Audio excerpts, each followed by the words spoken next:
Hello and welcome to this episode of Zapped to the Past.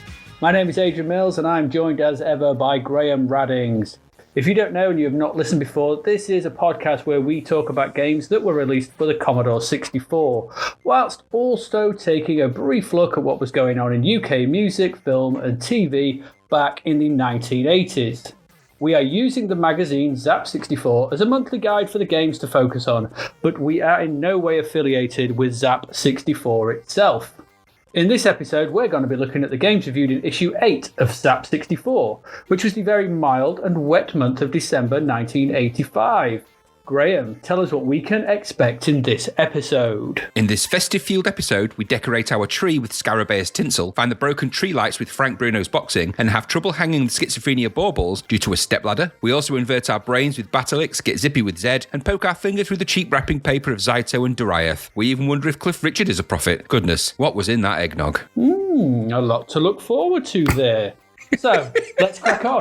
Our first game this month. You weren't expecting that. You weren't expecting that. It reminded me of that Skeksis in Dark Crystal sound. All of a sudden, Skeksis was in the room. A lot to look forward to. Get it, flings. Oh, dear. Anyway, yes, there is a lot to look forward to here. Let's crack on. And our first game this month is Scarabeus. I don't know why I went Welsh. It's not set in Wales. It really is. What is going on? I don't know.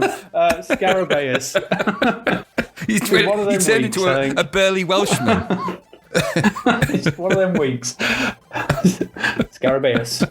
Scarabeus is our first game that we're looking at. So this is the big game. It's not the cover game. The cover game, actually, there's not a cover game. The cover for the magazine this month was a Zoid, the mighty Zoidzilla, which was covered in a preview somewhere. So, you know, it's Oliver Frey doing a Zoid. Did they? Good, was that did Zapped change to doing that all the time, from going from covers about the games to covers about preview games? Was that a permanent change? Because they did that with Wizardry as well. They did, yeah. I mean, well, last month was Paradroid, so no. All right, fair enough. Answers that.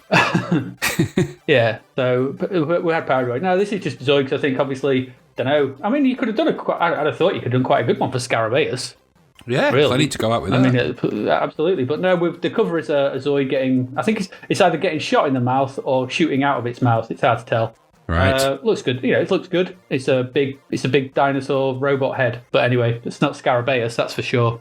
No. Because Scarabeus is something very, very different. What is Scarabeus? Scarabeus was from Andromeda Games, if I remember rightly. It is right. Okay, so it's a strange game, so bear with us here, sort of thing. Scarabeus it's a very good game. Let's get that out of the way first. I'm going to be quite positive here, sort of thing. This is an atmospheric Egyptian-style maze chase puzzle thing game. It's the closest I can get to pigeonholing this. It's a first-person game, which is unusual in this part. You know, this in 1985.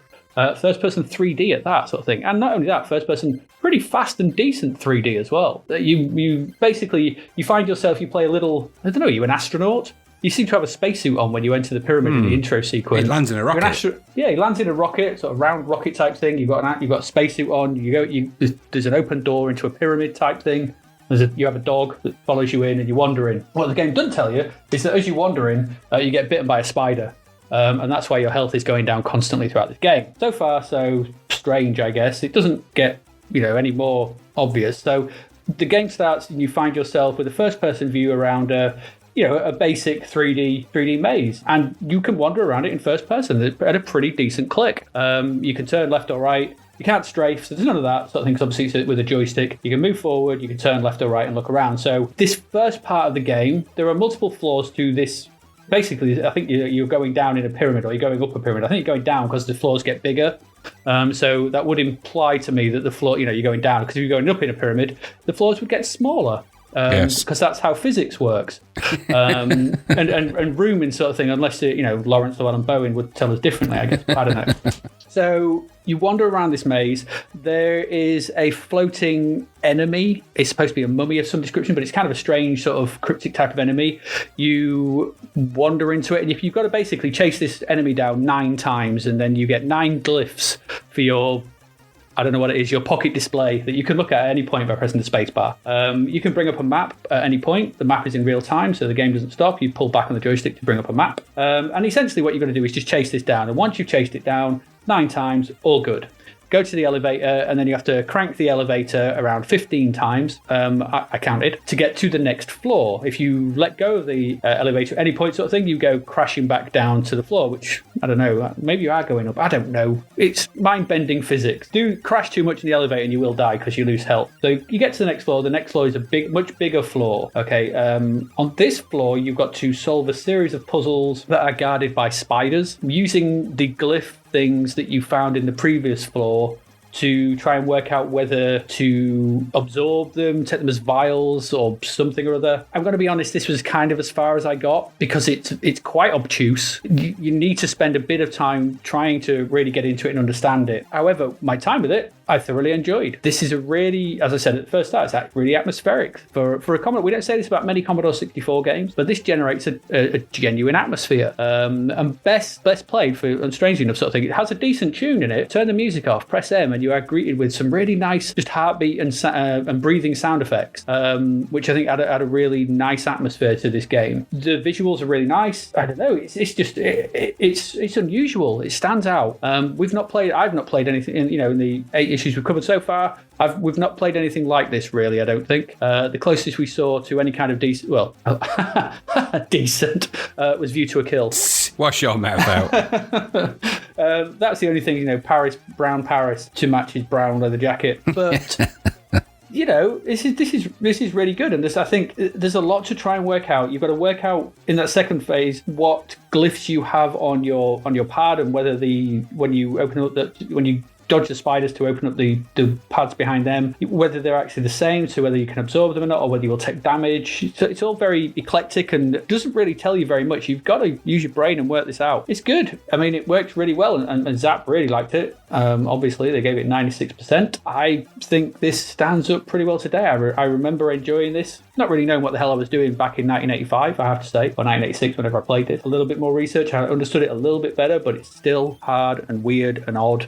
I like this. You? What did you think? You tell me. Yes, I liked it. It reminded me of the 3D Monster Maze. Do you know that old game with I've seen it on different platforms. It's basically that. But the 3D was fast, nice, colourful. Graphics were really cool, really good gameplay, really atmospheric, and it's kind of the atmosphere that really gets you into it. So, you feel like once that rocket ship lands and you're in that tomb and the door closes behind you, after that, it feels like you're quite under quite a lot of pressure because, you're running around, you're looking at your map, there's creatures that are wandering around on those floors, which are mummies, I think, on the first floor, aren't they? And then later down you get spiders, and then later you get zombies, and the zombies follow you around, which is horrific. So it gets quite hard and difficult, but that said, it's worth persevering with because the payoff is that it's actually quite a nice first-person exploring game, and as you say, it runs at a good pace. So it's not like it's juddery and has that kind of sort of horrible, and I hesitate to mention a game that's but not before this, sorry, but I hesitate to mention a game that we haven't reviewed yet, but Driller, when it comes later, has worse 3D than this, which is odd. I suppose it's on bigger scale. That's by the by. This is a fast, nice maze game.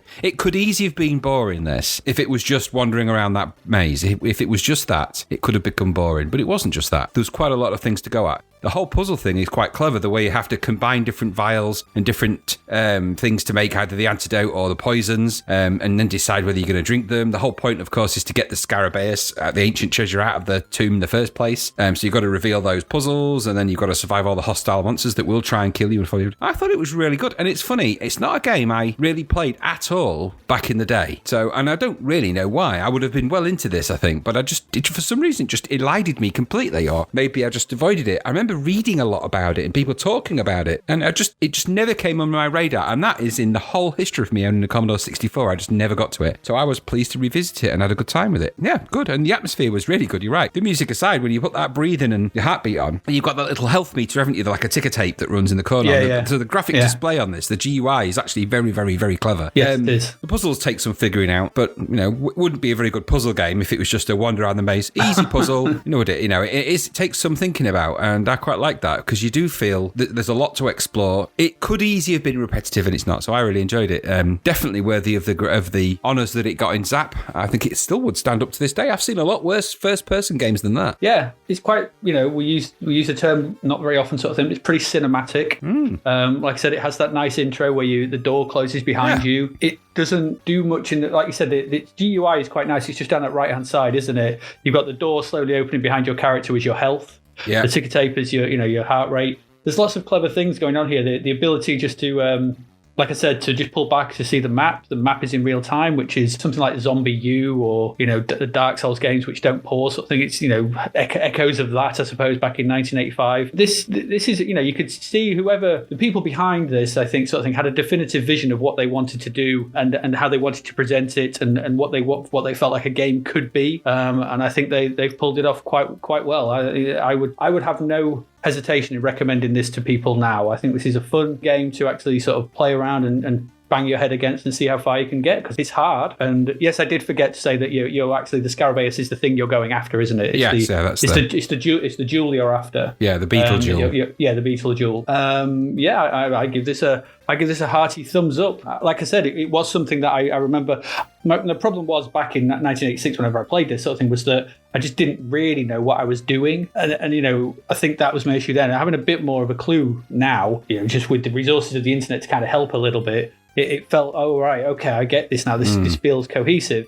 Because it really does. There's very little there we'll play a game in the next part, which has a similar, lack of telling you what to do, but doesn't get it quite as right. No, in my opinion. But this is just, it's great. And as I said, as a technical demonstration of what the C64 could do, this is pretty good. Yeah, really absolutely. Good. That 3D is great. And yes, it does owe itself to the ZX81 title, 3D Monster Maze with the T-Rex chasing you around. But in this, and I think, the first thing is this turns it on its head, because at first I was running away from the mummy. I thought that was the whole point, to just escape it. But actually, no, you've got to catch it 9 times. And that's right. Trying to track it down and seeing your little glyph fill up and wondering what the hell all these things mean. Got a nice thematic style. It really embraces that Egyptian, ancient Egypt style sort of thing, and never really deviates from it. No. You feel like, you compare this with something like, obviously not a similar game, but similar styling, like Entombed. But this feels a lot more cohesive. It does. I think that they capture that look of Egypt well, because you've got browns and golds of the Commodore 64 colour scheme. And so it does, it lends itself to a sandy desert environment full of gold. So it kind of lends itself a little bit, but I think it plays the cards very, very well. And the monsters are really cool as well. I thought they're quite big and, they're good. I mean, it could easily have been just a giant blocky monster thing. And we've seen that happen in other games and it even did that in Entombed, where the actual monsters and stuff were just kind of horribly blocky, and it was one of its major failings, really. This didn't seem to have that problem, did it? So No, they're kind of weird, aren't they? They're sort of almost cloaky, weird, sort of miasma type. Yes. Phantasmal I didn't like the zombies. Around. I didn't like the zombies. I didn't like the way they floated around and the way they sort of followed you around. I didn't like it at all. Games in mazes are quite terrifying when you're being followed, it turns out. Yes, especially when you can't look behind you quite quickly. Yeah. Did you find yourself looking at the map a lot because you're probably pulling back on the joystick? Yeah, absolutely, yeah. Because you've got to sort of rotate yourself left and look left and look right, as opposed to flip, which makes more sense. I quite like it. I liked it. There's a lot to like there in that game. There's a lot of stuff in it. There's a lot of programming, a lot of clever stuff, a lot of technique, a lot of thought, and the puzzles have been really well thought out in terms of their logic. So, I would recommend anyone get your C64 Mini, Maxi, whatever the hell you've got, plug it in and have a good game of it, because you'll be in there for a few hours, I think. Yeah, Scarabeus, Zapped to the Past gives that a thumbs up. Yes, definitely. So, on to our next one. We're back in a minute.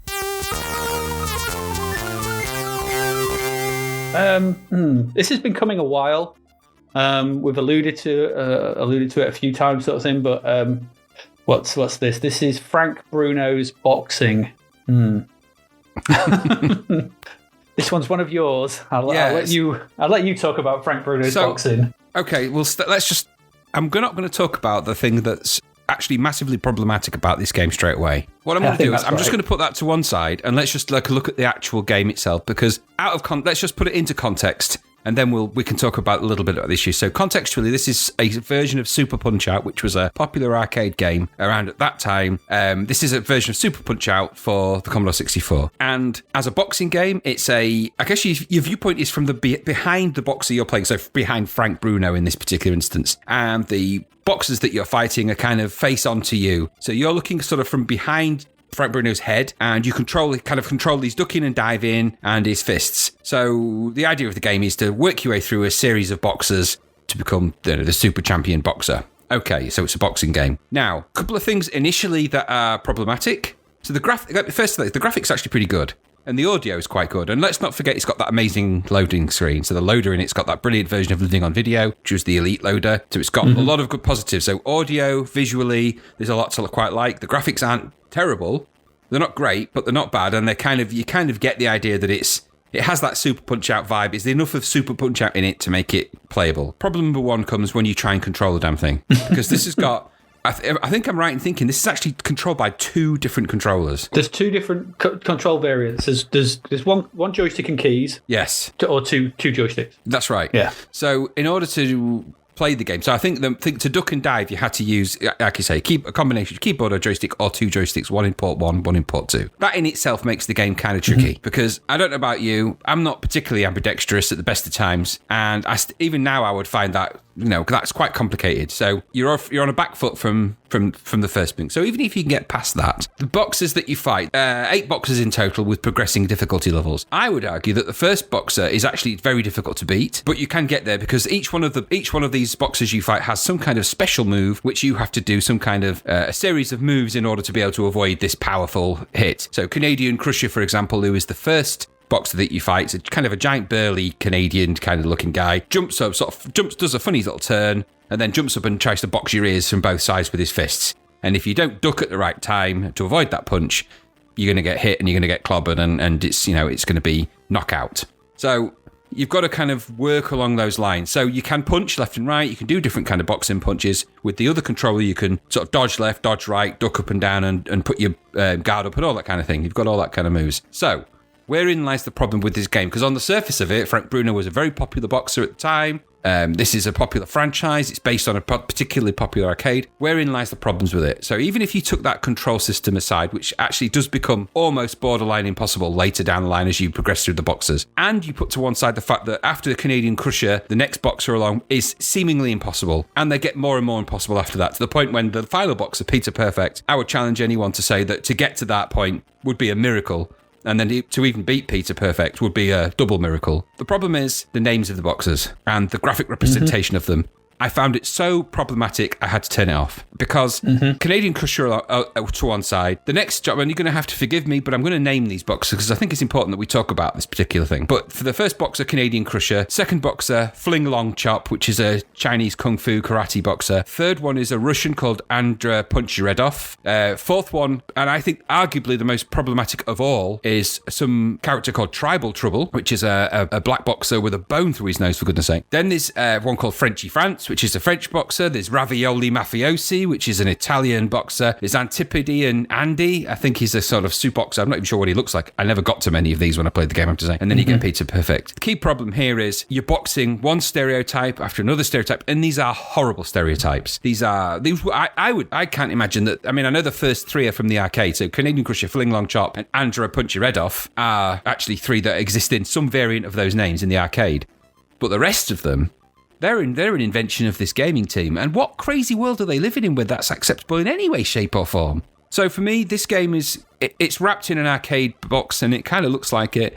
And is taking aside all of that, is there a great game in there? Barry McGuigan's is a much better boxing game. This tries the arcade boxing game and fails, but worst of all, it throws in these horrific stereotype characters, including offensive imagery, which I suppose we look at it now as offensive. At the time, maybe not so much, but it is what it is. That's where we're at. That's what they are. And so for me, this game is marred by that, to the point when I felt uncomfortable playing it. I didn't like the little ditties as they loaded up because they were kind of, you're landing in horrible cliche territory as well as offensive stereotypes. And we've addressed this before with other games. And I like to think that we're not frightened of addressing these things now. It doesn't become acceptable just because it's 30 years after it was released. It becomes a problem, and it's a problem that I felt it's worth mentioning. So it's not a great game anyway, but it's not awful. But those horrible stereotypes for me, that's it, switch off. But, that's my two pennies worth. But you might feel differently. I mean, I think you have to look at the game and the politics separately, really. Yeah, I'm not really going to disagree with any of that. I think we've, over time, we've discussed Frank Bruno's boxing in various just ways, just having, just in various ways going, oh my God, I can't really believe they did that back then, sort of thing. And mostly that was the tone of it. But, when you actually do go back and play it, because I never have, because I know what it's like. I know what it's like. When you do go back and play it, it is like, yeah, this is 90s, 70s comedians level of representation as far as I could see. This was, let's put that to one side for the moment. I'll just say what I thought, which is, pretty much similar. A Punch-Out knockoff starring Frank Bruno. I found the controls annoying because I started playing it with the joystick and it was like, right, I'm dodging. Well, I'm not punching. Quick bit of research. Okay, so I need to plug another joystick in or use the joystick and 1 and 2 to do hits. It's like, well, this is stupid. I played Way of the Exploding Fist not too long ago and that had 16 moves and Karateka and all these other beat 'em up games sort of thing. The joystick has 8 inputs plus another 8 with the fire button pressed. Why am I only allowed 4? Guard up, guard down, dodge left, right. I don't understand. And then I have to resort to keyboards. Why can't I hold down the fire button and push forward? Hold down the fire button and move left to do a left shot. They might want to. Okay, you say, but give me the diagonals then. It all felt really broken and like not particularly very well thought through. So I didn't like the controls. If we talk about the gameplay, I mean, it's from a visual point of view. Yes, it's okay. It's pretty good. The boxers are recognizable, and if you can put the politics aside, if you can put the representation aside, there is some fun to be had. It's all right. You can have a bit of a boxing match on it. It's not as good as Punch-Out. No. Which I suppose, it wasn't going to be. But, those controls and, unfortunately, the, racially insensitive stereotypes. My last comment is this is just best left in the cauldron of the 1980s. Yes, I agree completely. Yeah, we knew we were going to be talking about this. We've mentioned it before in a light-hearted sense, but actually going back to it, it feels unpleasant. I didn't like it. No, I didn't like the what it was actually doing, sort of thing, and this sort of xenophobic, empiristic view of the rest of the world. Yes, it's not something to dig up, I think, and so. Yeah, there you go, Frank Bruno's boxing. You would have thought a black boxer, front and centre sort of thing, would lead the rest of the game to be a little more racially sensitive. Yeah, you think progressive, because of all the sports of that time, boxing was super progressive in terms of the kind of multicultural boxers. But even the descriptions of the boxers from inside of the game and the kind of things, even that is borderline offensive. It's just somebody somewhere thought it was a great idea, and in 1985, maybe you'd have got away with it. But I would hesitate to be anywhere involved with this game nowadays. It would be a crazy thing to try. Let's leave that back in the 80s and move on, shall we? Absolutely. Yeah, all right. Let's move on.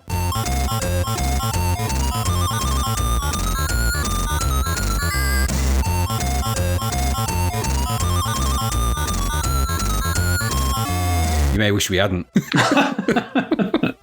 Yeah, I don't know. Okay, so our next game is a title called Topper the Copper, a game that had passed me by. I wasn't even aware of this. It didn't even ring a bell as a name. Nothing about this sprang to mind. So I was like, okay, what the hell's this?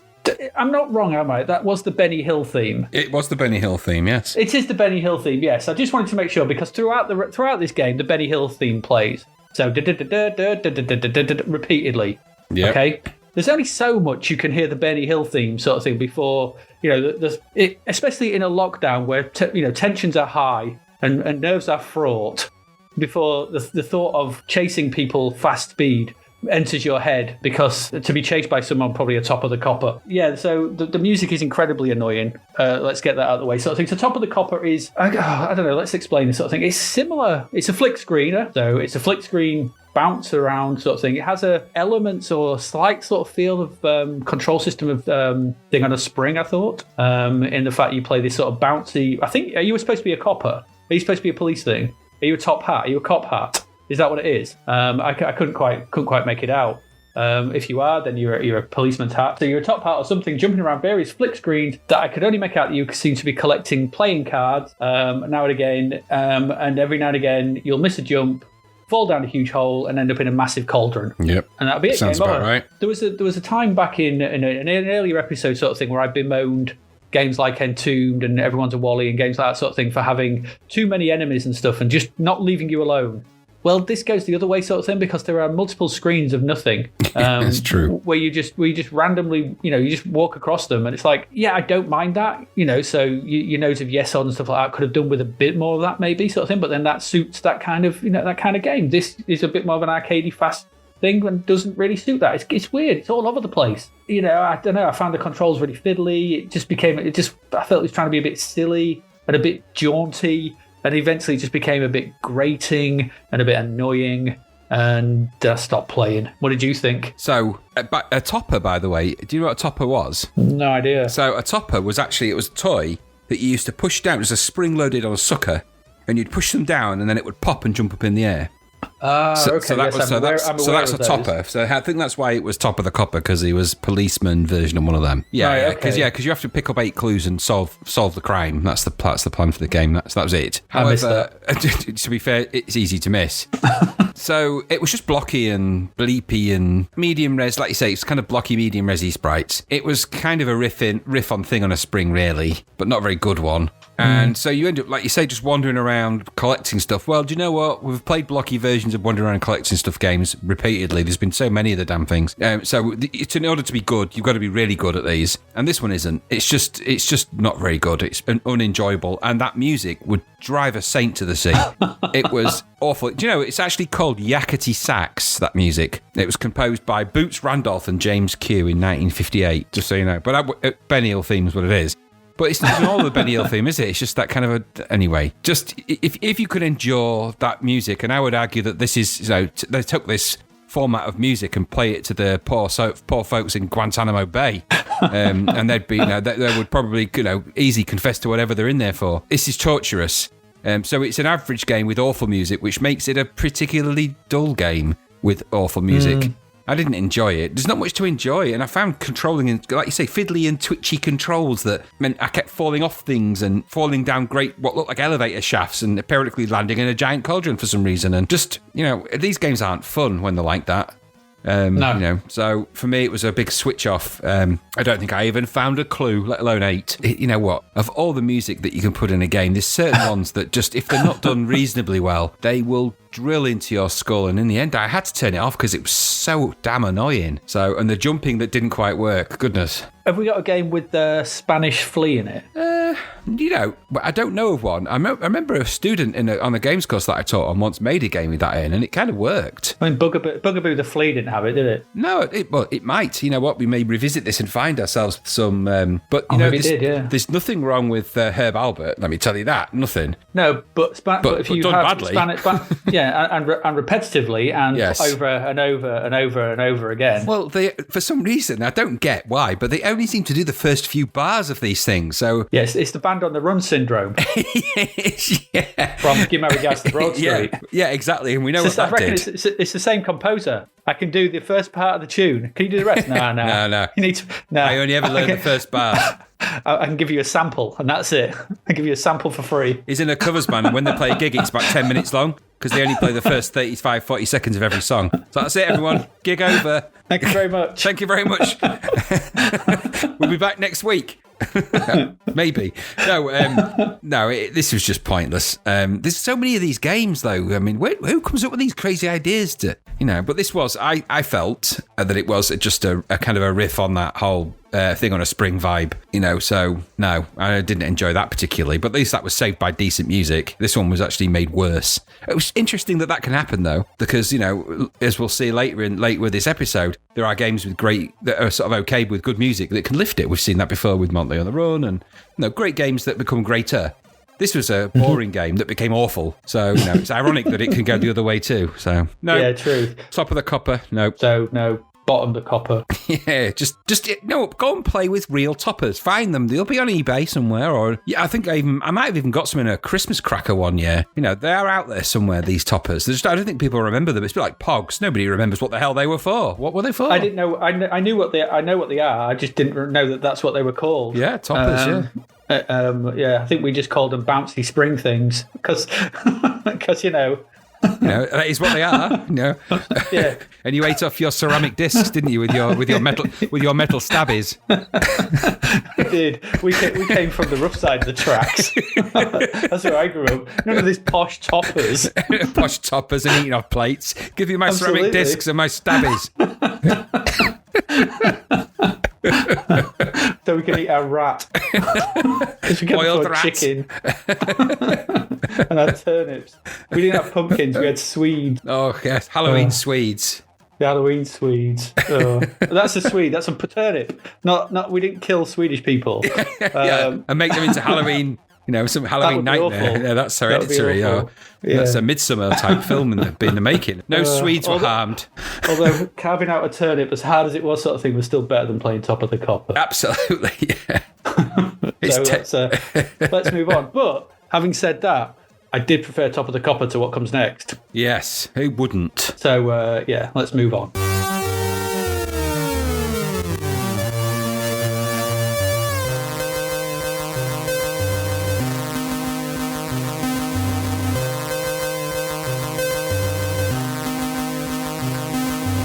And move down. So God Lord, yeah. So we've gone really good to meh to our last game in this section is Schizophrenia. Schizophrenia. We mentioned this in the Crapverts some time back, and now here we have the game itself. Graham, tell us about Schizophrenia. Tell us all about it.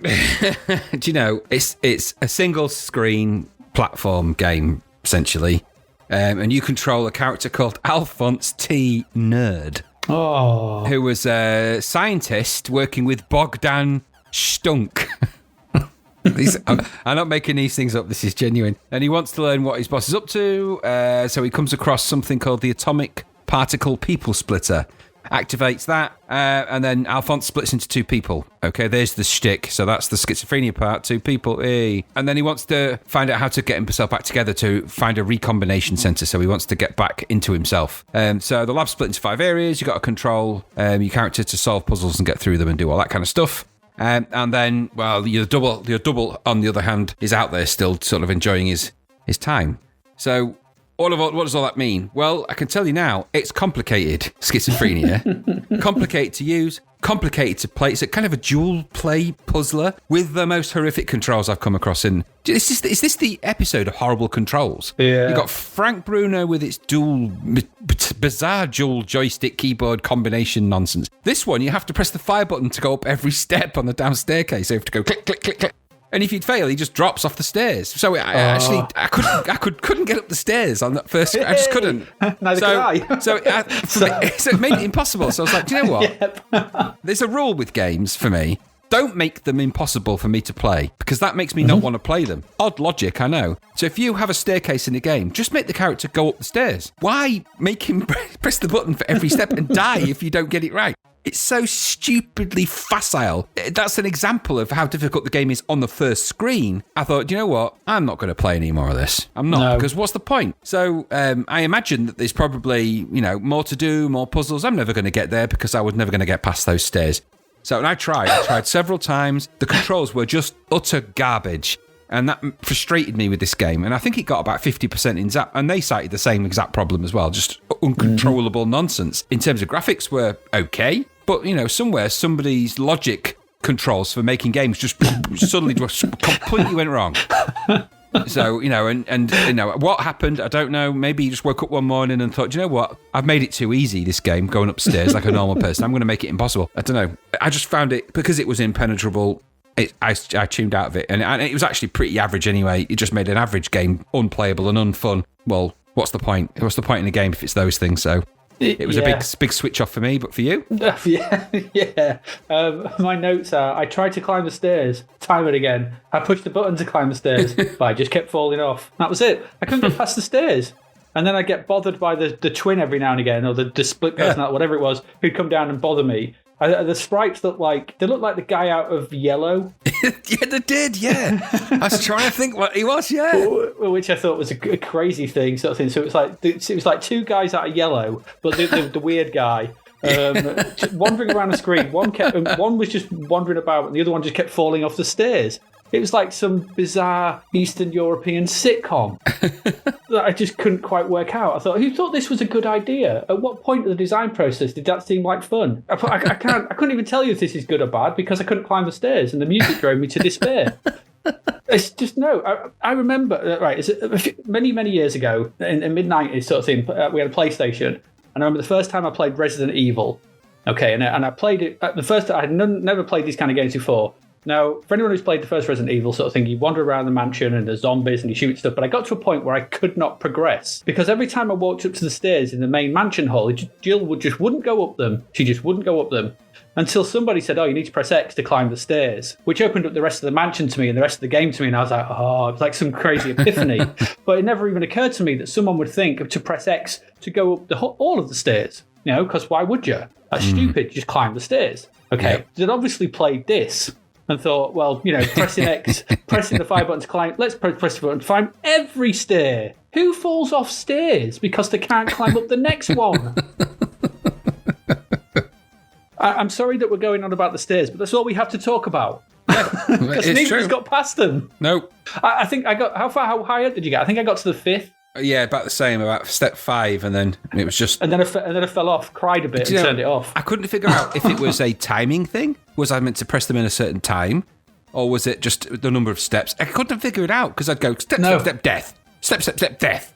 I'm like, why am I dying on the stairs? What's killing me? Yeah. And I realised it's just, you know, some insidious control mechanism behind it all. Some evil professor's gone, you shall die on the stairs and never get into this game. Yeah. So if you fancy a game where the punishment is you play as a character from Yellow trying to climb stairs, Schizophrenia is for you. If that's not your cup of tea, then goddamn well avoid this like the plague. Yeah, avoid. Yeah, and it's Dieter Meyer, by the way, in Yellow. He looks like he does. You know, you can Google it and he looks like him. It's weird. And Boris Blank is the other member of Yellow, and they look like. I think someone did listen to them when they played this. This would be a much better game if it wasn't Schizophrenia, but was just called Yellow the game, and it was the two of them wandering around.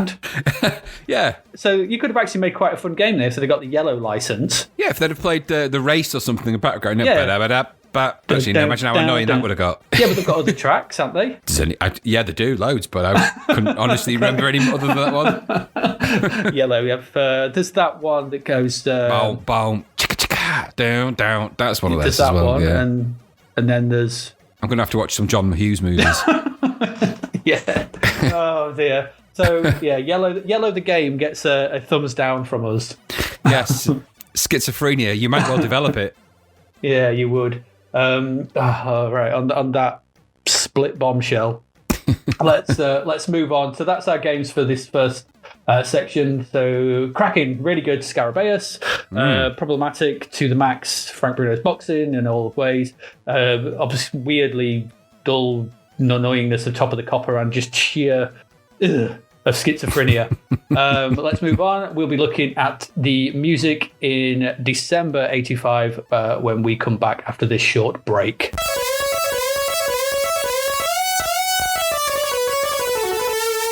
Okay, welcome back. So now we're going to look at music, what music came out in December 1985. So obviously Christmas month. It is the Christmas month. Jingle bells are ringing and everyone's happy and jaunty and bringing presents at each other. But it's all good. So what came out? What did we have? What do we have to celebrate the Yuletide festival with? Our singles. What we have? Our number one singles. We had I'm Your Man. I think we mentioned that at the end of the last episode. We did, yeah. Classic Wham. So that started the month. That was at number one for a week or so.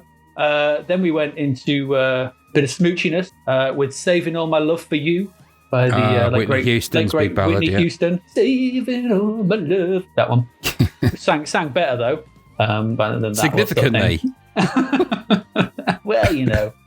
Whitney Houston, she's great. I like Whitney Houston. Yes, can't go wrong. So that was for 2 weeks. When it was eventually replaced by Merry Christmas, Everyone by Shakin' Stevens. I'm going to lay off the adjectives. It's probably a safe bet to do that with Shakin' Stevens. He's got one in his name. Is that a verb, though? And do you know what's going to be the irony is if he develops any kind of multiple sclerosis later in life, you know, but he really is going to be Shakin' Stevens. I was going to say that name becomes more appropriate the older he gets. True. Do you know what? Ever since that song was released, it's been every year, hasn't it? So what were we in 1985 there? every year it gets played on the radio. It is that if you've seen that Battle Boy. Yeah. In that film, the Hugh Grant's character is a guy whose dad made a very famous Christmas song, isn't it? Called Santa's Sleigh or something. And he lives off the proceeds for the rest of his life. I suspect Shakin' Stevens, as much as we mock him, he probably sits there on his money throne, laughing his way to the bank on the back of that, because it's played every year and it's kind of, it's harmless, catchy. It's better than Mistletoe and Wine. That's how I console myself with that every year. There's a very problematic Cliff Richard song coming up. Oh, gosh, no. There's some words you never normally hear. Problematic Cliff Richard. He's just such a lovely guy. He's normal. He's nice. He doesn't do anything wrong. He's not. Okay. No, he's not. In your world. No, don't get me wrong. I don't know him. I only know of him. That's true. And from what I've seen, has he ever been in the papers, beating someone to death with a sock? No. No. He gets to Wimbledon too much for my liking. Well, he goes every year, I suppose. Well, that's too much. Oi, Richard, get off. You're here too much. Too much Wimbledon for you. Skip a year. Do us a favour. Hogging up the centre court seat. Eating your strawberries and your like champagne. An old hillbilly. Get out. Anyway. Bachelor boy, get out. That was number one over the Christmas period. So, Merry Christmas, everyone. Makes we all sense. got festive. Well, at least it wasn't Slade. And no, he wasn't. No, he's still alive. No. I said, hey. I'm here all week. Hey, Christmas week. I'm here for 2 weeks. Christmas and New Year. Lots of Shakin' Stevens. Wobbly right. Stevens, it's his cousin. What if they just named Wobbly, Bobbin? Yeah, all the Stevens just named after the thing they were doing when they were born. So he was shaking. Cracking. Yeah, one was cracking, one was shimmying. Wailing. Wailing Stevens, yeah. Exactly. Just do a different thing. He's the country singer. I'm Waylon Stevens. Waylon Stevens, country singer. I play my steel guitar with 2 strings. All the Stevens are all very, very, very adjective laden. Yeah, very musical as well. They are very musical people. Yeah, very they are. Right. Number one albums. What was the number one albums? Well, you can tell it was Christmas because people were buying these obviously for Christmas parties and probably for Christmas presents. There were 2 number ones throughout the month that kind of switched back and forth. We had Now That's What I Call Music Sticks, and we had Now the Christmas album. All right. So, and I bet now the Christmas album features Shakin' Stevens and all the previous Christmas song, Wizard and Slade. Yeah, probably. And all that. I imagine it does. And then after that, all the obscure ones that nobody knows anyway, nobody remembers. Well, you get your B, well, not your B tier sort of thing, but you've got to have your was the Pogues one out by then? When did the Pogues one come out? Pogues was it would out? have been out, yeah. Was it later? Fairy Tale in New York. I think that was around that. I don't know. I genuinely don't know. I think it's probably later, isn't it? Could have been. We're so used to Christmas songs just being we just think of them as they've always been there, but at some point they weren't. Well, yeah, because Boney M must have been down that, because that was Boney M and Mary's Boy Child or whatever it's called. At some point, Mistletoe and Wine was just someone strumming on a guitar thinking it'd be a good idea. Goodness me. Well, later he sang the Lord's Prayer at Christmas, didn't he? So it's all very complex religious stuff in it at Christmas. It gets kind of messy with Cliff Richard's house. Goodness. Ugh. No, that's what you don't want. But you see, his whole entire family are named after various edges of things. So he's Cliff Richard. There's Curb Richard. So that's just the way you name people back then. Ledge Richard. Ledge Richard. Ledge, Cliff, Edgy, good old Sill. Sill Richard. Yeah, I can imagine him being quite smooth. Sill. Hey, Sill. Yeah. Hit us up with another bass beat. Yeah. Sill Richard. Sill Richard. Bizarre. Yeah. Well, that's how they name people back then. I can't think of any other edges. Anyway. Well, so that's that. That's your number ones. Wham, Cliff Richard. No, not Cliff Richard. Shaky Stevens. Whitney Houston and compilations. Compilations for everyone. Compilations for everybody. They were just very easy Christmas presents. Let's face it. Yeah. They were. How much? I can't remember how much they were. They were about £10 or something like that. I think. Was it bad value? Yeah. They were, because you get a double album, you get 2 tapes, whatever it was back then. I think probably maybe even would you get a double CD? Maybe. I would have thought so. I think you'd have had to, yeah. You've only got about 10, I don't know, maybe. That would have cost you about then. Oof, gosh, yeah. Good Lord, you got to really like someone to buy them a double CD. Absolutely, and it would have knackered your record player when you tried it, which true. Most people inevitably did. Unless you are Cyclops out of the X-Men, because he can play CDs just by opening his eyes. Just by opening his eye. Yeah, well, his eye, yeah. Has he He just got opens eyes his or eye. an eye? Yeah. He just opens his eye and opens it. I always thought Cyclops as well was very similar to what's his face out of his Geordie out of Star Trek. I always wondered what would happen if Geordie took his thing off. Sort of thing. Would he have a laser eye? He also is think back to the witch in Hawk the Slayer. Hawk the Slayer. That's it. It's Hawk the Slayer. The witch in that's got one paper eye, and of course there's a Cyclops in Krull as well, played by Bernard Bresslaw. It does, yeah. Wow. Gets crushed in a door. Well, you knew it was going to happen. That's the irony. Don't get me started on Krull. You could see it. Yeah, they traded. This is just as an aside, because it's something that really makes me laugh. That's what they traded with the Beast in that film. They gave up one eye, and he gave them the vision of the future, but only to see their own death. That's the worst trade in history, if you ask me. But there you go. So it's not great, is it? Cyclops, not known for their great trading abilities. Here, have an eye. When am I going to die? But why would you want to know that? Just give me some other future. Anyway, it doesn't matter. Krull is crap. You've got to be cruel to be kind. Oh no, that's probably just lost out our listeners, isn't it? Yeah, I love Krull, honestly. Yeah, we'll maybe rally that around. But yeah, Krull good. Krull is really good. Yeah, Krull good. Yeah. Krull. Yeah. Good, yeah. Stop editing me, Graham. Krull is good. Krull, good. Yes. Slayers, brilliant. Anyway. Single releases. There were quite a few single releases, considering it was the Yuletide Festival period. On the 1st of December, we had Dress You Up from Madonna. Good song. Came in at number 12. Yeah, it's good. I like that one. We had in at number 60 was, Cliff. We've spoken about him, and now here he is with It's in Every One of Us. Who? What is? I don't know. Don't know, but it's in us. It's in every one of us. I don't like it. I don't think I've ever heard it, but I don't like the idea of that. I don't either, sort of thing. I don't want Cliff Richards singing It's in Every One of Us at me. I wonder if you got all of Cliff Richards' titles for his songs, it actually forms a really long paragraph about the end of the world. And nobody's done it. And that sentence is actually one part of it. Is he's collaborated with the David Icke, and it's actually about the Illuminati. Does that mean that the living doll is in every one of us? Yeah, that's what I mean. You add these things up together, and God knows what that sentence says. It's terrifying. It's probably a cipher.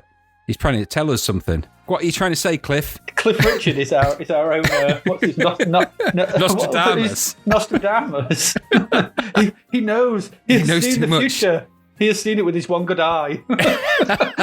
He's made a pact with the Beast. He did. He could see the future, but only his own death. And he's trying to tell us. He's trying. He's trying in the mode of song and title. So, I'd love Cliff Richard to be a prophet.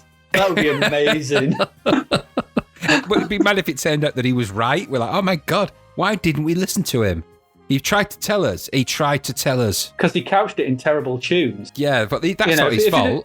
If he'd made it in catchy tunes sort of thing, if Kenny Loggins was trying to sort of give us something, then I'd be more up for listening to it. He's got catchy tunes. Maybe that was his trade with the Beast. He didn't trade an eye. He said, "Look, I want popular songs for the rest of my life," and okay, but they're going to be horrible, and only a few people are going to like them, and your message is never going to be understood. He's like, "But I need to get the message out." So there it is. Or maybe his deal was tickets for Wimbledon every year. All the strawberries you can eat. Well, you know what? It does sound like a good deal. I'm in, Beast. I'm in. Count me in. Take my one eye. Not that one.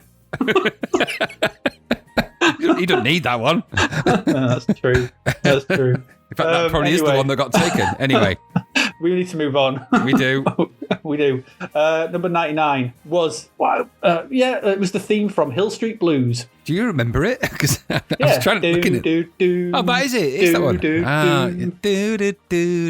Yeah, it was a lovely piece of music. Great with the tune, but I'm not going to go buy it. No, it says Hill Street Blues in it, doesn't it? It's that classic notion where they put the actual... Blues. Yeah, exactly. That's a sign of a good theme song. So, yes. But anyway, that was released by Mike Post and Larry Carlton. They did loads of themes like that, Mike Post. Goodness me, loads and loads. Yeah, but the thing is, this is the theme from Hill Street Blues 1985. So I wonder if they, revamped it for 1986, 87, 88. I don't know. Why the special version? I don't know. Maybe it comes to the end of that series. It went on forever, as far as I can remember.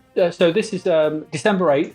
Just to show that everybody was getting in the Christmas spirit, we had Santa Claus is Coming to Town, maybe a double A-side with My Hometown by Bruce Springsteen. Have you ever heard that? No. Have you? I have, yes, and it is gruff. Very gruff. You sort of borderline shouting at you. Hang on. Are you telling me a Bruce Springsteen song is gruff? Yeah. Because I believe you think it'd be melodious. It might have been melodious for Christmas, but no, that's a gruff sounding Christmas song. No, that's so gravelly it almost Tamax you drive. So no, it's for select audience. Yeah, that's exceptionally good. Yeah, it's coming. It's coming to town. Yeah, it is angry. It's like an angry Christmas song. Then we had at number 63, Walking in the Air, Peter Orty and the Sinfonia of London. Who? I don't know, Peter Orty. Oh, right, okay. I didn't know. I remember he was famous for that. I thought it was Ali Jones, yeah. But maybe it's a different Walking in the Air. Maybe it is, but came out anyway. Peter Orty and the Sinfonia of London. Fair enough. I don't know what the Sinfonia of London is. I am not sure either. I don't know what Sinfonia means. No, is it an orchestra of some kind, or I don't know. Possibly. But in number 78, further evidence that everyone was in on the Christmas trip. Christmas Time by Bryan Adams. Oh dear. Got my first real Christmas present. You know it's going to be like that with Bryan Adams, right? Probably, yeah. I'm going to wrap it up. And so forth. And so forth, yes.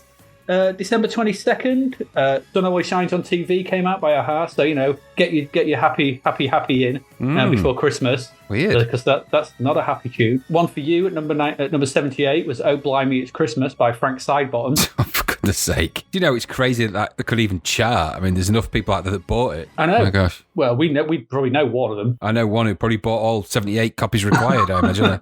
Probably. I don't know how many it would take to get to number 78. I imagine a few. Christmas week, innit? No one's buying anything at that point. Everyone's buying bloody Christmas album by now. Yeah, absolutely, yeah. So, new albums out. There's not much. I think things are just winding down and everyone's getting out of the way of the Now series. Because basically, 1st of December, straight in at number 1 was the Now That's What I Call Music 6. So it went straight in at number 1. So that was out. But the weird thing was at number 2 was Hits 3. Oh, there we are. From various artists. So we're getting the battle of the various artists. People like their bag in this multi-track proto-Spotify stuff. And there you go. So the only other album of note that I've got here was on the 8th of December. In at number 52 was Whitney Houston with Whitney Houston. Not a lot else released album-wise. No. Quite a few singles, because obviously, people like Christmas single, but can't help but think that the air was just sucked out of the room by the Now Yeah, that's what they did. I mean, that's like you said before, they made their own chart in the end because they were so sick of that happening. They were. So, there you go. That's your music for the Christmas period. We had Shakin' Stevens at number 1 and various artists at number 1 as well in the album. So I think over the Christmas holiday period. So that's your music. Let's move on. We've got games coming up next after this short break.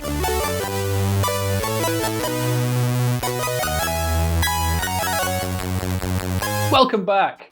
That was your music, Christmas period, December. So now let's look at our last batch of games in this episode.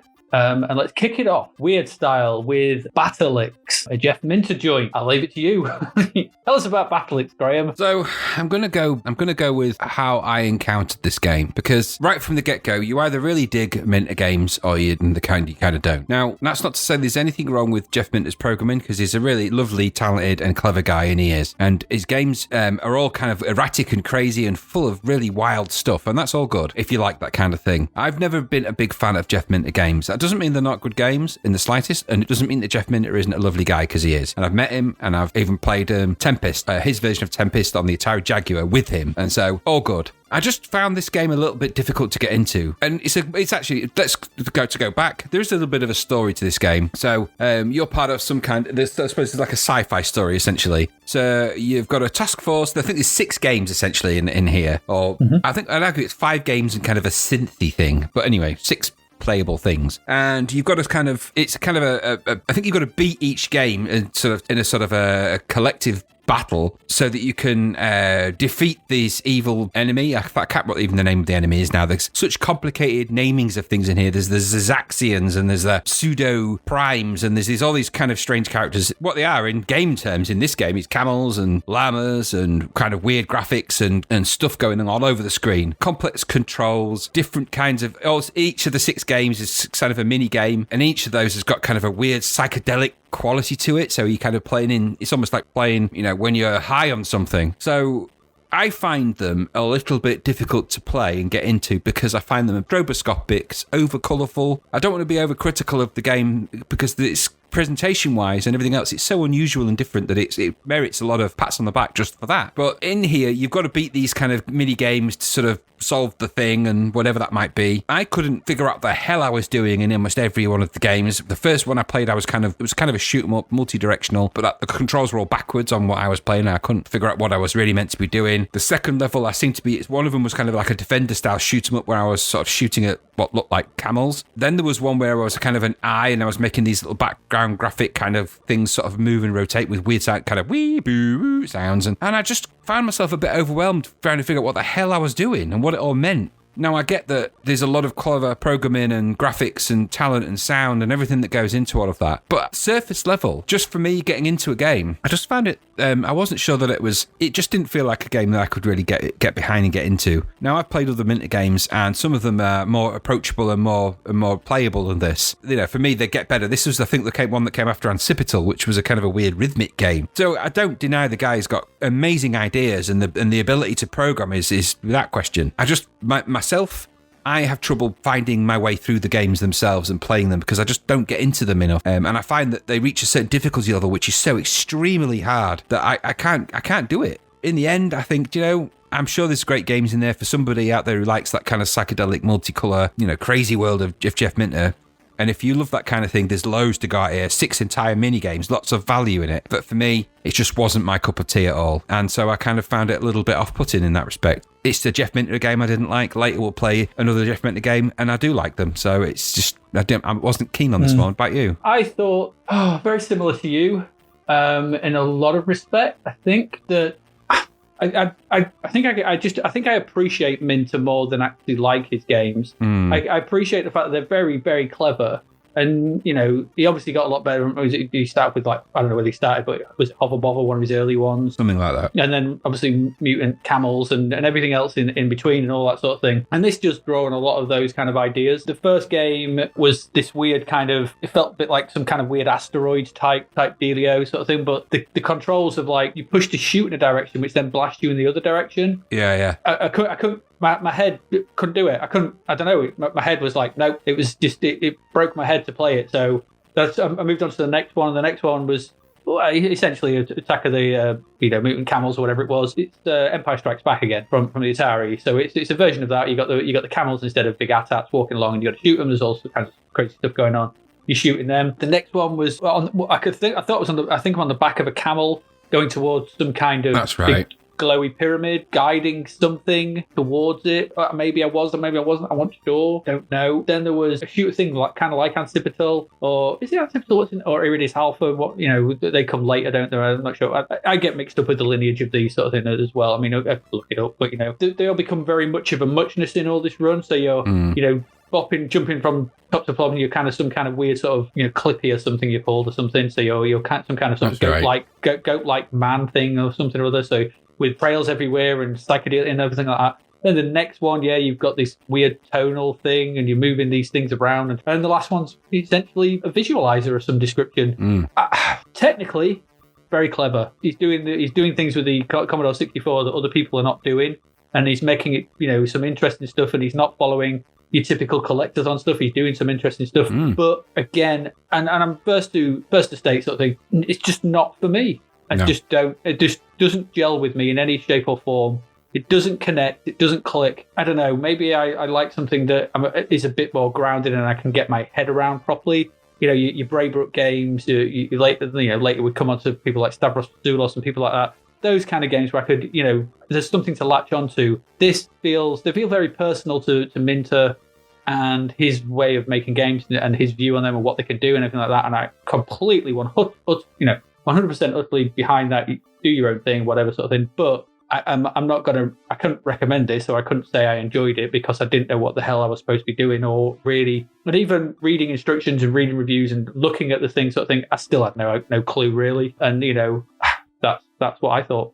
Yeah. What you got? Anything more to add? I mean, I don't want to be too down on it because, like you said, Minter's cool. He's fun. Like, and he's his own individual thing. And I've always had time for him and the stuff he's doing because I think what he does is kind of cool. But I'm not that jigsaw piece to complete that puzzle. Absolutely. No, I agree. I think, for me to get stuff out of this, so I liked the Attack of the Mutant Camels 2 level. I liked that because I liked it. I liked Attack of the Mutant Camels. And the sort of psychedelia thing, which is the kind of pause mode synthesizer thing. I found myself, changing the background color and the line length and doing some interesting stuff with that and just sort of, passing time with it. I found some of the other ones really, really weirdly annoying. The Idris Base one I found hard, and the Clippy one I found quite hard, and the Synchro one with the series of patterns on the floor, it just broke my brain trying to figure out what I was supposed to do. So, and I get it. Your perseverance maybe is what's required for these things, to sit and just go with it. But I find them after a while, maybe it's because I'm, pushing 40, 45 plus now. My brain and eyes just don't take that kind of stroboscopic colorization for long before I'm starting to get headaches and just feeling a bit, and put me back into sort of, my young teens, and I might have given this more of a go. But I don't remember even doing it then. I don't remember you even coming round back then with it and saying, I've got the latest Jeff Minter game, let's have a go. Because I think it was just not at our collective cup of tea. So hats off to Jeff Minter for making yet another interesting, crazy Jeff Minter game, because if there's an auteur and he exists in the C64 world, he is one of them. Because his games, if you see his games, they're his games, and that's great. But it's just, this wasn't for me. But I'm sure it's for somebody, that's for sure. Yeah. I think that's about right. Let's leave it there, I think. Yeah. Because I don't think we've got much more to say, really. No, I agree. Anyway. All right, let's move on.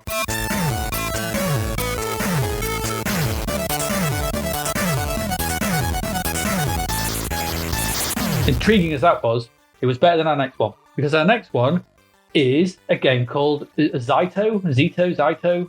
I guess it's Zyto, Zyto. It's the cheapy £4 sort of thing, but yeah. This is a weird old game.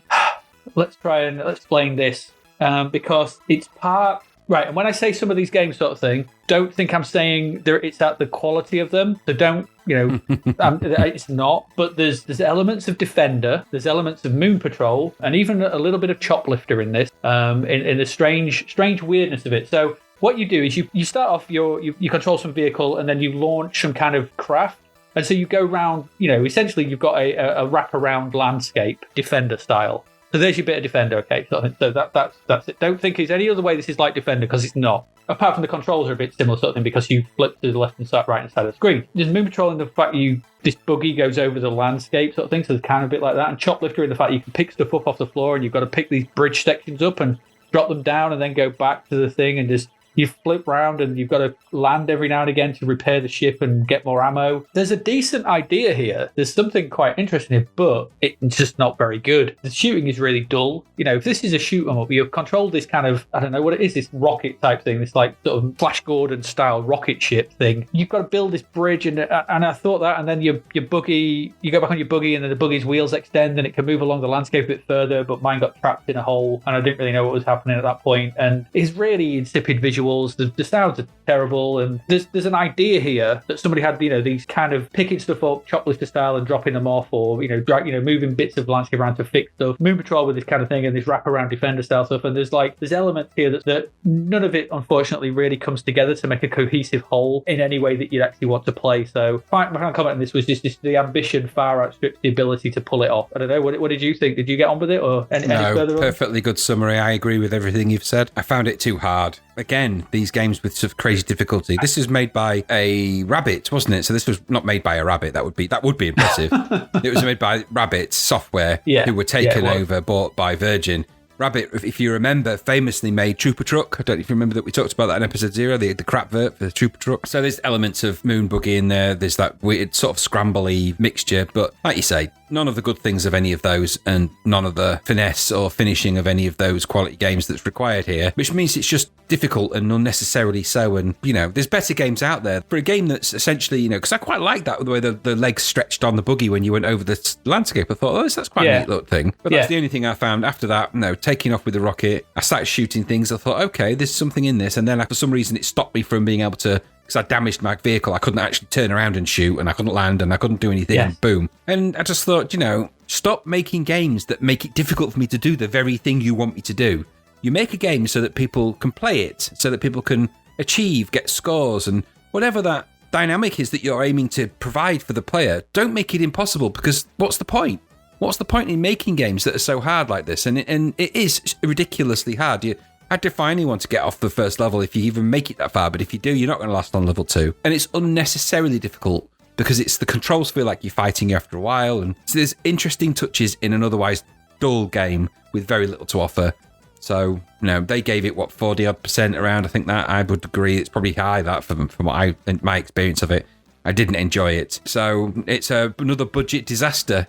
They are roulette, though. They are Russian roulette, these budget games. That is true. When I was pulling the games together for this sort of thing, by the way, and I was reading the review of this, have you looked at the screenshot that's on the page for this episode? Yeah, is that the screen for this game? No, I don't know what that is. It made me question whether I've got the right game, but then reading the description, I was like, oh, it is the right game, but I had no idea what that screenshot is. Strange. It's like some kind of Mr. Men under a tree with a floating question mark. I don't know what that is. Snail? I don't know. We'll Very have odd to look in the letters section the next month and see what somebody thought of that. But that isn't the game. But it's graphically, it was unimpressive anyway. So uninspired. It was. I mean, the main sprite itself wasn't that great. The enemies weren't that great. The moon buggy thing was okay. And like you said, it did seem nice when the wheel stretched a bit, and you thought, okay. And you tried to figure out where to drop the bridge bit. But what could have been all right, it never came together. For the mysterious price of $3.99.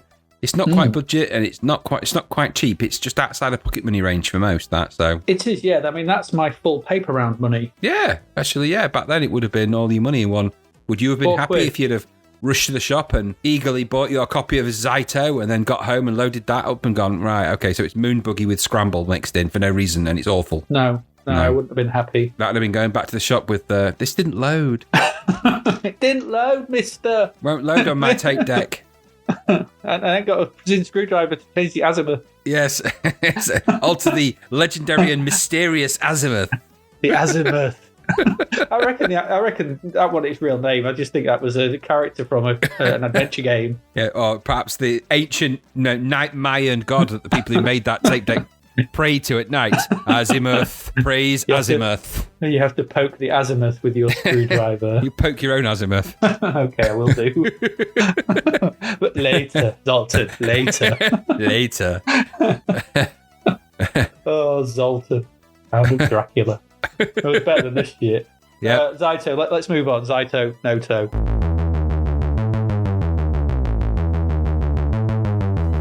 And up next, well, it doesn't get better. Not right now, anyway.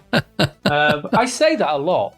I've realised it's just because it's the way of things. When people say, "What's your podcast about?" Well, I just say, it don't get better. Well, not in this case, anyway. I don't even know how to pronounce it. Is this Doriath? Doriath? Doriath? Doriath? I'd say it's like Goliath, so it's Doriath, I think. Doriath. Okay, so Graham, tell us in detail about Doriath. Yeah, okay. Side view. There's two ways I've written this. You can either say it's a side view action adventure platform game or a blocky wizard-based multi-screen arcade adventure. You choose. So it's the place that you're in. It's a vast underground maze called Doriath. And guess what you've got to do? Wander around in a non-linear fashion, apparently. Controlling the player who's a wizard.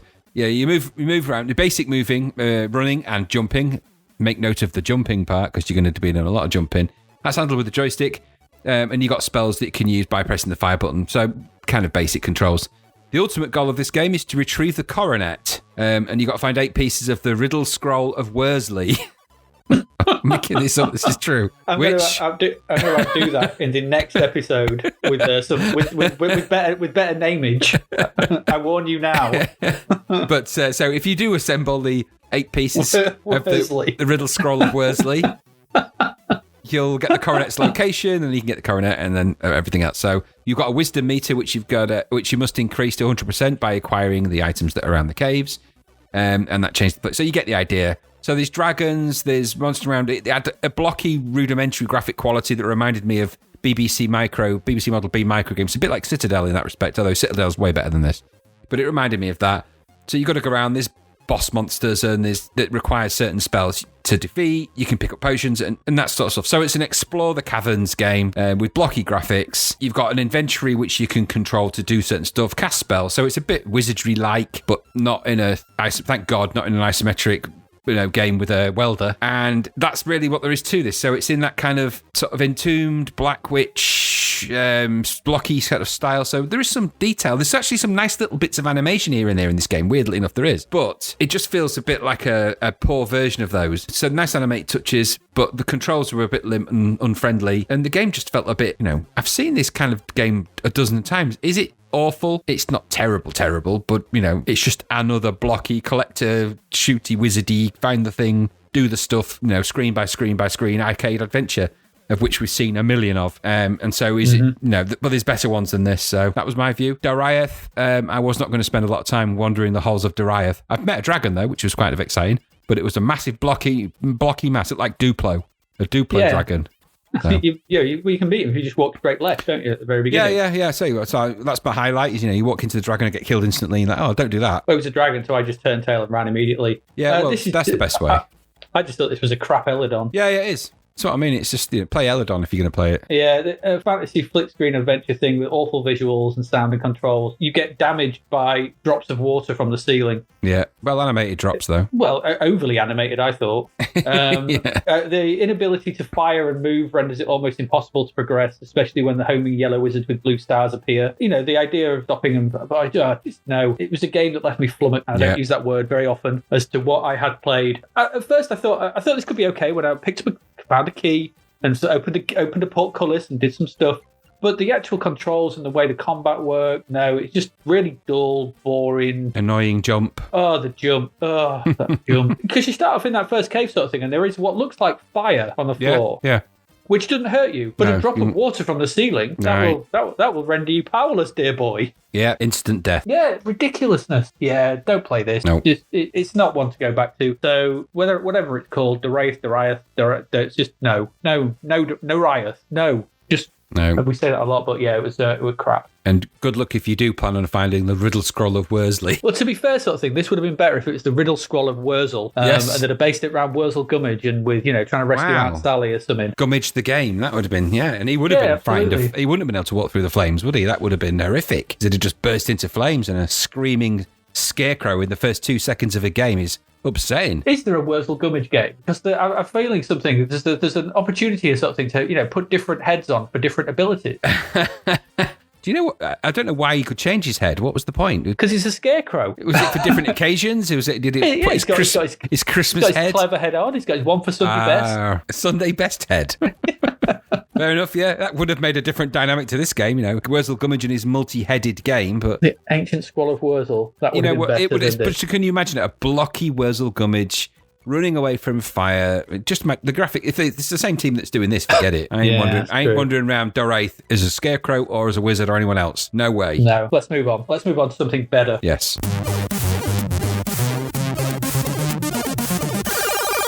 So our last game of this episode is Zed. Z-Z-Z. We're English. It's Zed. Zed. So Zed, this reviewed well, and I can clearly see why. This is another Chris Butler game. We've already looked at a Chris Butler game in Hyper Circuit, so that was quite good. And so Chris Butler has taken Hyper Circuit, taken you off rails, and injected a bit of Time Pilot and gone for it, really, and created a sort of multi-directional shoot 'em up with a wraparound map where you have to, sci-fi, similar graphical style to Hyper Circuit, I thought. Chunky sprite, nice and fast, really fast, and really smooth scrolling. This guy could scroll a screen. He knew how to do that, and it's fast and nice. Plenty of enemies coming at you. So this sees you having to progress through levels, and the way you progress through levels is you shoot enough enemies for an energy segment or something to appear. You shoot that, and then you can collect it. Once you collect it, that gives you a bomb, which you can then fire at the middle section of the map, which has a force field going around it, which will knock out a small section of the force field. Rinse and repeat once you've knocked out. Imagine the thing that this reminded me of, sort of thing, was the bit in Tron where you had to sort of knock out the bits of the thing going round, the computer bit going round, sort of where you got your arm and you're firing up. So you're kind of knocking out bits of a force field to get through and past. But this is a 2D, very fast, very sharp, very playable, shoot 'em up that's pretty hard. Don't get me wrong, it's not easy because you do very little damage to that shield around the central hyperspace thing that will take you to the next level. So you've got to get quite a lot of bombs. The other thing is as well is that you never stop, which is tricky because you need to aim at. So you can move in obviously 8 directions. So you'll move in all 8 directions. So then you've got to kind of line up with the center thing and fire off a bomb. Very easy to fire the bomb off wrong. It's easy to, once you've started to knock a bit of a hole in it, to go through the holes you've already shot, which is a waste of a bomb. Then you've got to go and kill more enemies and carry on sort of thing. It's good. I enjoyed it. You could see he's taken Hyper Circuit and just taken the rails off, essentially, because Hyper Circuit was based around the central premise of a chip in the middle, which had the tracks running around it and going towards it. I enjoyed this. I played quite a bit of it. I like this kind of fast shooty game that is obvious what you've got to do, but it's challenging and plays well, plays fast.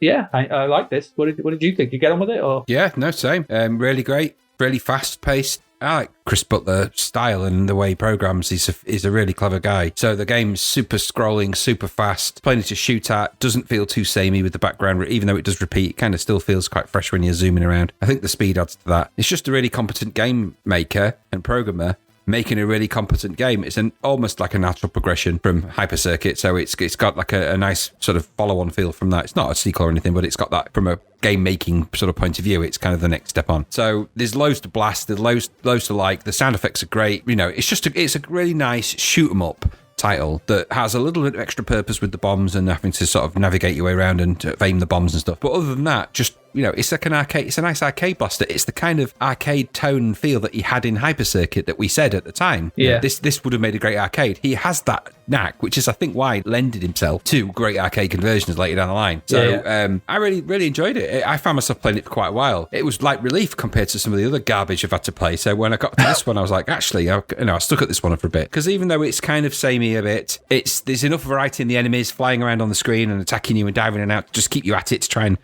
When you see the one that you have to shoot to collect the bomb, you're sort of trying to dive your way to it and avoid the enemies. I found it quite good. Yeah, really good. So I enjoyed it. Great game indeed. Yeah, exactly. I mean, there's not a lot else to say. I mean, it is what it is. It's a 2D multi-way scrolling shoot 'em up with a nice core hook and a nice core mechanic of trying to sort of there is an objective, so it's not just score based. It is you've got there's a progression to it. There's a nice range of enemies to shoot that have different behaviour, which is quite interesting. And at the end of the day, most is this is fun. It's fun to play. Maybe it did because I just played Zyto and Doriath. Yeah. That I wanted some, and so maybe I was probably on a low and thought, this came along, and I was like, oh, thank God. This is actually really good. Your fun batteries had been drained at that point, so this was like an injection of adrenaline. But do you know what? It's, again, just a nod to Chris Butler here, because that is a cleverly, that pace of that game is mad. And when you look at other games that have scrolling in, and you realise that the C64 is more than capable of doing this stuff, so when you see games that have bad scrolling in, or problems with it, or don't quite work out the angles. This ship rotates and flies around at an easy pace, and it's easy to control. It's not an easy game to play in terms that you need to be able to master that control system, but that isn't the reason why this game is hard. It's hard because there's lots to shoot at, and you can, it's a frantic paced game, and it's an arcade game, basically, so great. Yeah, really like good. we said with Hyper Circuit, like we said with Super Pipeline 2, this would have not looked out of place. Obviously, probably a bit crisper visuals, a bit more meatier sound sort of thing, but if I saw this in an arcade, I would go, play that. Yep, that looks fun. Absolutely. I did mention it to you sort of thing, and just as an aside, it occurred to me sort of thing in these first 8 issues we've looked through, this sort of paucity of like scrolling shooters. We don't really have many of them, do we? I mean, there's Drop Zone, which is a defender style thing. But, I in my head, this period of time is replete with, side-scrolling, either vertical or horizontal shooters sort of thing. But we've barely had any. I don't think we've had one, have we? Which is strange, because it's weird going back and looking, because obviously we're coming to the end of 1985. And you would have thought there would have been some of them somewhere. There's maybe Minter stuff, but even then, there's not a classic vertical or sideways scrolling. I find that quite strange. Let's say you've got Drop Zone, I suppose, and there's the odd one, but vertical shooter, can't think of any. I mean, I suppose you've got Raid Over Moscow, really, kind of. What was that one that we played with the little spider creature in? But even then, that wasn't really a shoot 'em up, though, was it? Pathfinder. Yeah, but that wasn't really a shmup, was it? A good old-fashioned shmupper. There's a couple of sections in, say, there's the helicopter section in Beachhead 2. There's in Beachhead 2. But there's little sections, but no. But in my head, I think obviously they must come later. But your games like R-Type, Salamander, or they come later. Those kind of things. I just thought that those kind of games were just maybe no one's just got the conversion, or nobody sort of figured it yet. Maybe they're starting to figure out how to do more than 8 sprites on the screen, and because some of those games are going to be no fun if you've got just a few sprites hanging around. So maybe they're figuring that out, that piece out. I don't know. But you're right. But more do come, I think. Yeah, I know. I know for a fact we've got things like Sanction and Delta to come. Off the top of my head. Warhawk and things like Force. Yeah. We'll start to see them. But I just wanted to sort of say something, just as we're wrapping up 1985. Obviously, we've got the second part next week. But just struck me in Zed. That's why Zed stands out, because it's a balls-out shooter. True. And of course, there is that famous statement that Jack Trammell of Commodore said in 1985, which is, if anyone makes a shoot up for the Commodore 64, I'm going to have them murdered.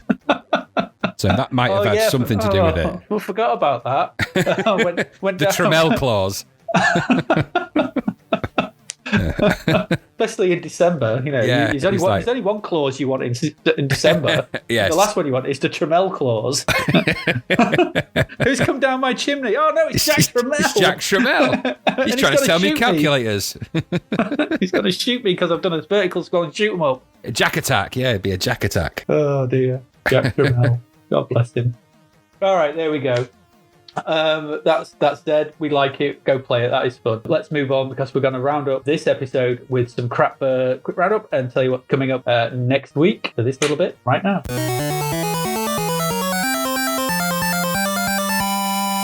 So our Crapverts. Let's have a look at what of our Crapverts. They're not, well, a couple of them are crap. They're getting better. That's the thing. So it's getting weirder to look at these adverts, but some are just downright weird. So I don't know, you can see the first one is for a game we will be looking at next week, and that's for Ace. And now Ace is an air combat simulator, and fair enough sort of thing. The major thing on this advert is a jet fighter. Yes, but he's flying away from Tetris blocks. It's the best I can describe it. It's coloured blocks in the background behind him. And it says, at last you can really fly, with 3 exclamation marks, which means you could really fly. Yeah. The ultimate air combat simulator, get it, Ace. Air combat emulator, sorry. Don't have to simulate, that'll be app. Ace. You will feel the thrill of flying, a high performance combat thing. But I don't get the blocks.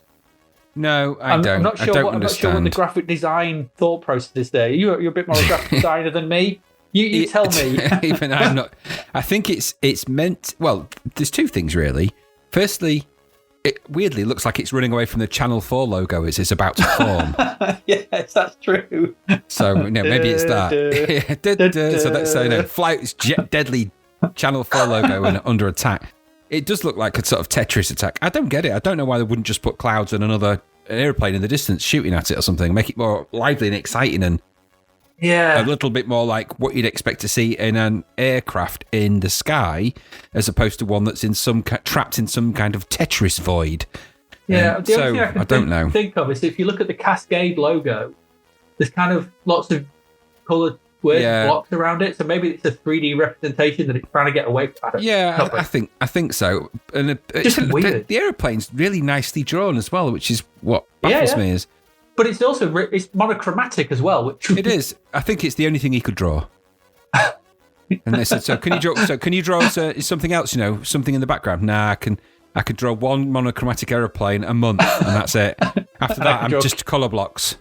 I can draw cues in perspective. Yeah, so I don't get it. I tell you what, it does feel like. It feels like that they gave that job to somebody.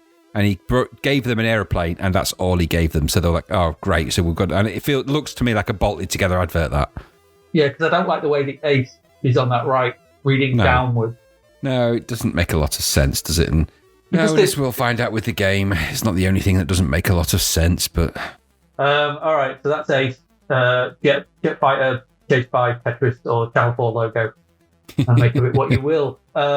We've got a couple of games to look at from Electric Dreams. We looked at one of their adverts last. That logo of theirs. This carries on that triangular madness. Oh, look at it. More Livewire hits from the computer dreamland. We're going to play a couple of the games in the next episode, and it's not a dreamland I would ever want to go to, if that's what's coming out of it, I have to say. Spoilers ahoy. 2 exciting games in each amazing package. Superb value for money price of only $9.99. What are these? What is this rubbish? Nuclear Nick and Scooter in one package. And Ollie's Follies and Beer Belly Bert's Brewbiz. There's a time and a place for alliteration. And that's not it. That's not it. Everything about the advert screams cheap, tacky rubbish. Everything about it. The whole lot. The fact that there's a baseball player stood on an escalator is weird. Going through a time warp. The fact that there's a guy clearly, nuclear. Yeah, it's a nuclear accident. Clearly awful. There's nothing. I've watched Chernobyl. There's nothing funny about a nuclear accident. He's going to die in horrific agony of radiation poisoning. It's an awful end to him. So no wonder he's looking kind of perturbed at his glowing, whatever they are, dots. But we queried last time when we looked at the 2 first Spies Demise and Spies whatever it is, Spy Strikes Back, why there was no screenshot. And this is a similar thing. There are no and we're going to screenshots find in this out. either. And I've got, after playing Spies Demise and Spy Strikes Back, there's a reason there's no screenshot. Yeah, there is. Absolutely, there is a reason, as we'll discuss later. I've got a feeling that this is the same sort of thing, and that's why I included this in here, because I played those games and I thought, what are they thinking? 2 games or something, it's still, I've said this before about things, 2 turds is not better than 1 turd. No, and this is 4 turds. So, and worse, confused with the 4 even the games, just taking those games, because I know they're going to be crap. I know, I don't even need to play those games to know that. I can just see it from this tacky nonsense. However, just the fact that they've got those awful, and I hesitate to call them pieces of art, in those little squares. Why put a blue-coloured writing with a red splodge and a red arrow pointing at the games, so you know their names, on a grey background, so it's borderline unreadable, with yellow triangles everywhere, with a chunk taken. And it's not their logo, because it's just everything about it is annoying. Everything. Well, if you notice, they've obviously forgotten to put the words on the posters, because those blue words are not on the ones on the right. No, exactly. So it doesn't. You're looking for something to make sense. Why would you even refer to these as live wire hits? It doesn't mean anything. From the computer dreamland.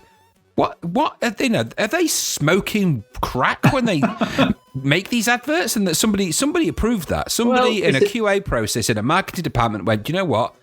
I think you've cracked it, mate. That we're going to sell more of these 4 games than any others because of that. Well, it's Electric Dreams, I guess. And so they're playing on that terminology, aren't they?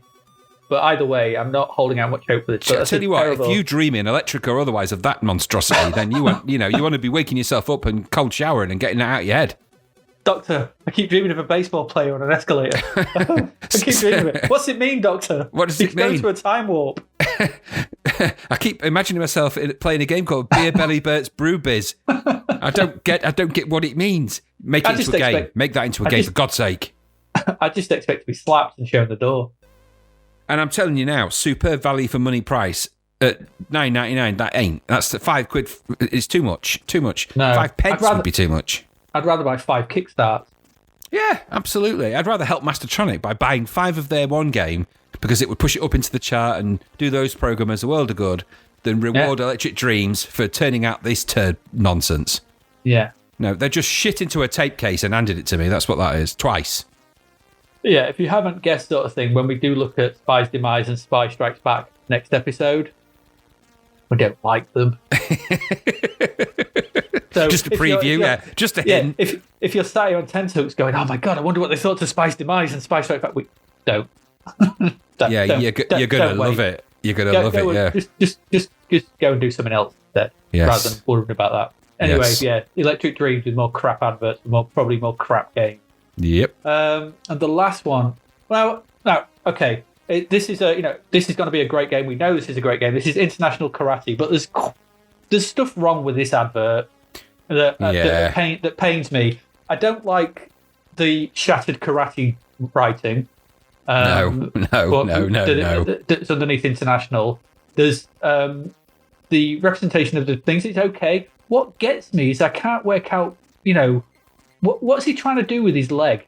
Because his knee seems bent all wrong. I don't know what karate move that is.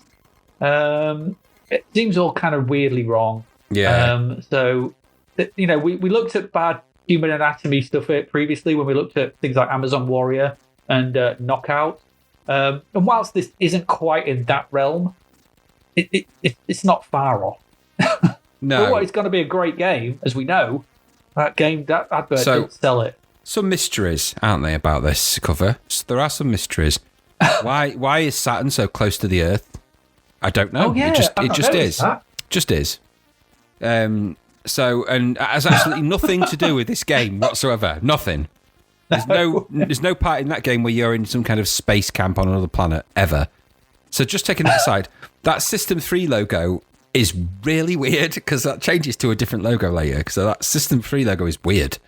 It's like it's punched out on a metal badge. And can I just say, I'm seeing there a beveled emboss on the logo. Say that. And that's making my throat itch a bit. I have allergic reaction to that. And also it's got that, it almost looks like it's not a pillow emboss quite, but that System 3, it's making me feel uneasy, to say the least. So I'm trying not to look at that.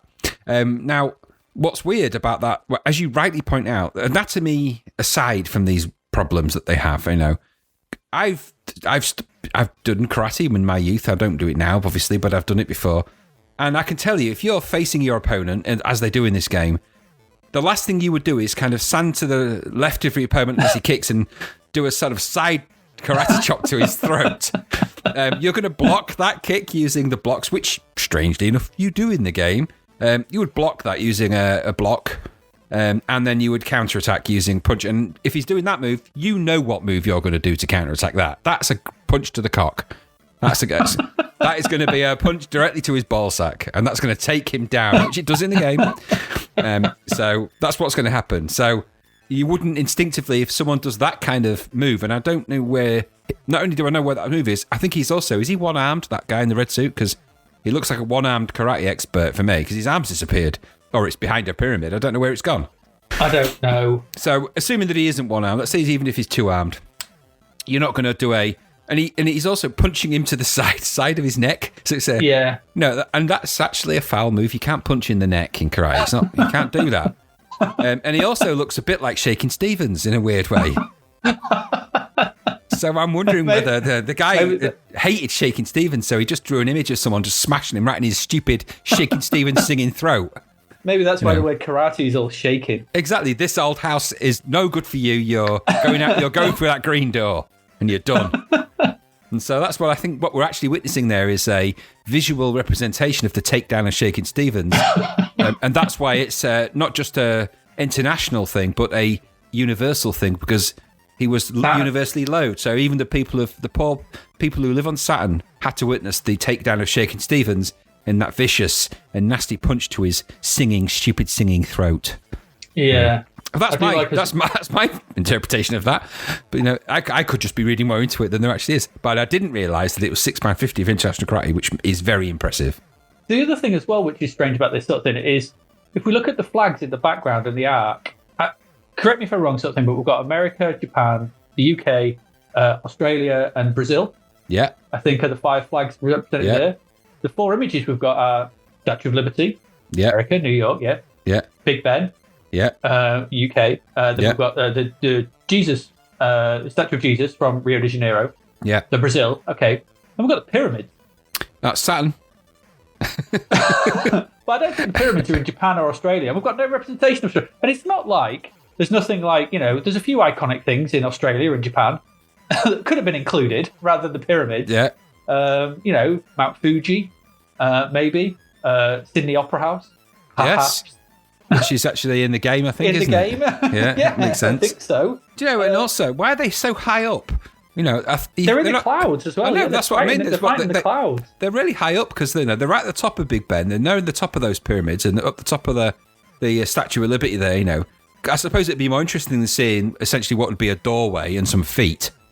See, I'm thinking that this advert is trying to imply some kind of strange Mortal Kombat style sort of storyline to this sort of thing, where these fighters have been taken to another realm along with landmarks from around the country and made to fight for their Saturn elders in the clouds. That's what I'm reading from this advert. Yeah, actually, yeah. You might end up fighting the Statue of Liberty in that as well. Oh yeah, or the statue of Jesus might come down and low kick you. I mean, I like the little because Jesus was famous for that. I like the little dig they're having at Way of the Exploding Fist as well there, and you thought you'd seen a karate game. I like the cheekiness of it, but you know what? And they have chosen that awful. That font is actually, I think, called Shatter, believe it or not. So, and that would have been more applicable to the Schizophrenia game. That kind of writing. Yeah, Karate would, maybe. No, it would have been. But then again, you know what? If they hadn't have chosen that, they'd have chosen that. You know, we've called it before, that kind of kung fu font. It would have been that. It would have been exactly that. So, no, there's a whole other reading of this advert, and I think we've done it. I think we've cracked it. No, the mystery is why Big Ben is fixed at about 5 to 11, 10 to 11.